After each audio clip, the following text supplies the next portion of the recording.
Pip was not like the other mice. While they scurried for crumbs, Pip dreamt of grander things. Wearing his precious deerstalker tweed cap, he devoured discarded newspapers, learning of the city's underbelly, its shadows teeming with villainy. He knew he was destined for more than just a life in the walls. One day, while on a daring intellectual foraging mission in old Mr. Henderson's study, he overheard a mournful sigh.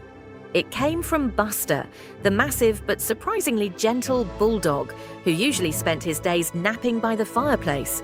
Buster was staring at a news report about a string of baffling cat burglaries. "Oh, if only I could do something," Buster rumbled, his jowls quivering. "But I'm just a dog." Pip, seizing his chance, scampered out, startling Buster.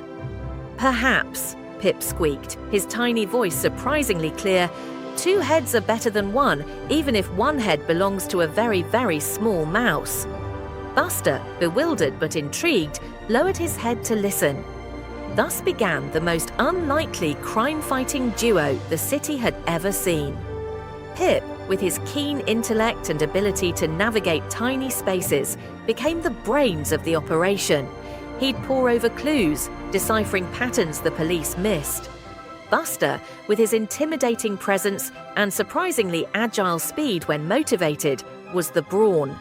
He could chase down suspects, intimidate witnesses, unintentionally of course, and even, on occasion, provide a surprisingly gentle ride for Pip on his broad back.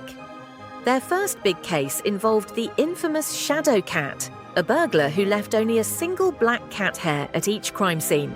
Pip, after careful analysis of paw prints and entry points, deduced the Shadow Cat wasn't a cat at all, but a nimble human disguised to exploit people's assumptions.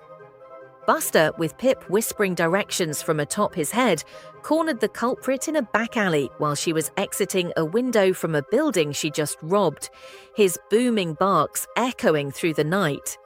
The Shadow Cat was so startled that she slipped and fell, whacking her head and knocking herself out. Pip quickly called the police on a very tiny cell phone.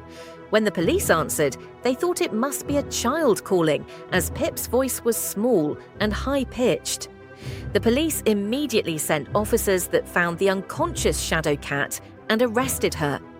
Back in the study the next day, the news came on the television, showing that the infamous Shadow Cat burglar was caught, and they credited an unknown child for calling the police.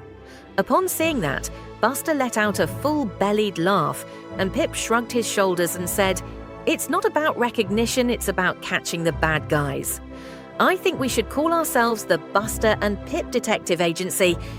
Pip immediately started researching the next crime, and Buster took a nice long nap in front of the fireplace.